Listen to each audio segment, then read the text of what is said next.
Hello friends, कसे आहात? मजेत ना? चला तर मग आज सुरू करत आपली नवीन रेसिपी. तर मी सगळ्यात आधी इथे 1 वाटी उडीद डाळ घेतलेली आहे आणि ती डाळ आपण आता स्वच्छ 4 ते 5 पाण्याने धुवून घेऊयात. आणि बनवणार आहोत दही वडे. तर आधी मी इथे डाळ स्वच्छ 4 ते 5 पाण्याने धुवून घेतलेली आहे. त्याची व्यवस्थित साल काढून घेतलेली आहेत.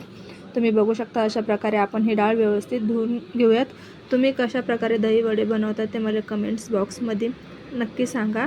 सो बघा मंडळी, हे आता छान बारीक झालेलं आहे. हे बारीक करताना यामध्ये काहीच टाकायचं नाही आहे, पाणी बी नाही टाकायचं आहे, असंच वाटून घ्यायचं आहे. थोडंसं घट्टच पाहिजेत. आता हे मी एका डब्यात काढून घेत आहे.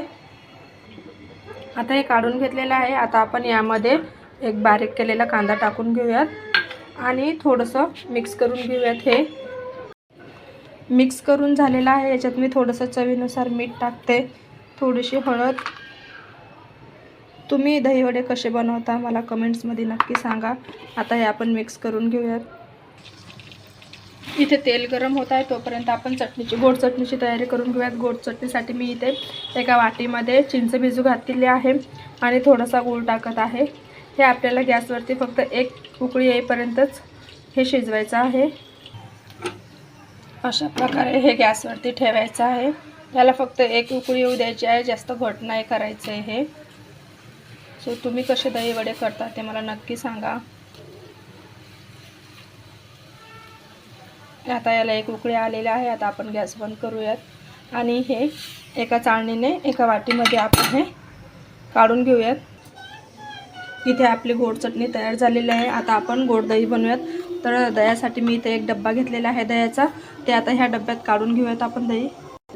डब्यात दही काढलेलं आहे. आता तुम्हाला जेवढं गोड हवं आहे तेवढं तुम्ही साखर टाकू शकता. मी इथे थोडी साखर टाकलेली आहे, 2 वेळेस करून साखर टाकलेली आहे. आता हे जोपर्यंत ह्या दह्यातल्या गाठी बारीक होत नाही तोपर्यंत हे मिक्स करायचं आहे. एकदम हे बारीक झालं पाहिजे, त्याच्यात गाठी नाही राहिल्या पाहिजे दह्याच्या. असं बारीक करायचं आहे. यामध्ये थोडीशी साखर आहे, ते 5 मिनटं याला साईडला ठेवूयात. यातली पूर्ण साखर तोपर्यंत विरघळून जाईल. इथे आपलं तेल गरम झालेलं आहे. थोडंसं पाण्याचा हात लावायचा आहे. त्यानंतर आता आपण इथे हे छोटे छोटे गोळे करून यामध्ये आपण सोडून देऊयात. जास्त मोठे गोळे नाही करायचे, कारण की ते तेलात टाकले की फुटतात. अशा प्रकारे बघू शकता तुम्ही. एक एक करून गोळे करून आपण यामध्ये हे फ्राय करून घेऊयात. 1-2 नाही तर 3च टाकायचे आहे, नाहीतर ते खाली कढईला चिटकतात. आता हे थोडेसे लालसर होईपर्यंत आपण याला फ्राय करून घेऊयात. अशा प्रकारे हे फ्राय करून घेऊयात. कढईला खाली हे चिटकत नाही.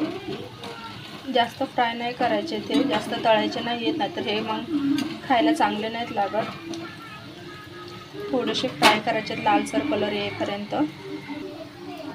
आता हे व्यवस्थित फ्राय करून झालेले आहेत. एका प्लेटमध्ये काढून घेऊयात. असंच एक एक करून आपण सगळे वडे हे तळून घेऊयात. जसा आकार पाहिजे तसा तुम्ही वड्याला आकार देऊ शकता. मी इथे गोल वडे केलेले आहेत. तुम्ही जसे करायचे तसे करू शकता. ज्या पद्धतीने आकार द्यायचा त्या पद्धतीने तुम्ही आकार देऊ शकता. आता इथे आपले वडे हे तळून झालेले आहेत. गॅसवरती एक पातेलं ठेवलेलं आहे. त्यामध्ये थोडंसं अर्धा ग्लास पाणी टाकत आहे मी. थोडंसं पाणी कोमट करायचं आहे, जास्त गरम नाही करायचं आहे. एक अर्धा मिनटं फक्त पाणी कोमट करायचं आहे. थोडंसं काहीतरी चिमूटभर मीठ टाकूया त्यामध्ये.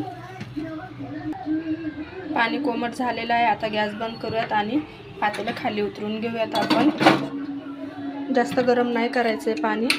पाणी कोमट झालेलं आहे. त्यामध्ये हे एक एक करून वडे सोडून देऊयात आपण. 1च मिनटं याला इथे ठेवायचं आहे. त्याच्यानंतर यातलं पाणी काढून घ्यायचं आहे. 1 मिनटात यामध्ये हे पाणी जाईल. सो हे आता आपण असे काढून घेऊयात. यामधलं पाणी पूर्ण काढून घ्यायचं आहे. एक एक करून यामधलं आपण पाणी काढून घेऊयात. आता आपण हे वडे एक एक करून दह्यामध्ये असे मिक्स करून घेऊयात. एका साईडला ठेवून देऊयात. आता हे दही आपण एका प्लेटमध्ये काढलेले आहेत. सो यामध्ये आपण आता थोडीशी गोड चटणी टाकून घेऊयात, जी चिंचची आणि गुळाची केली होती ते. प्लेटिंगसाठी यावरती थोडंसं कोथिंबीर टाकून घेऊयात.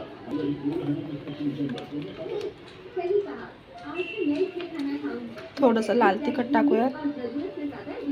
थोडंसं चाट मसाला असेल तर चाट मसालाही टाकू शकता तुम्ही याच्यावरती. थोडीशी धनिया पावडर टाकूयात आणि त्यानंतर जे दही उरलं होतं आपण ते थोडंसं टाकून देऊयात यावरती. सो फायनली तयार आहेत आपले दही वडे. थँक्यू.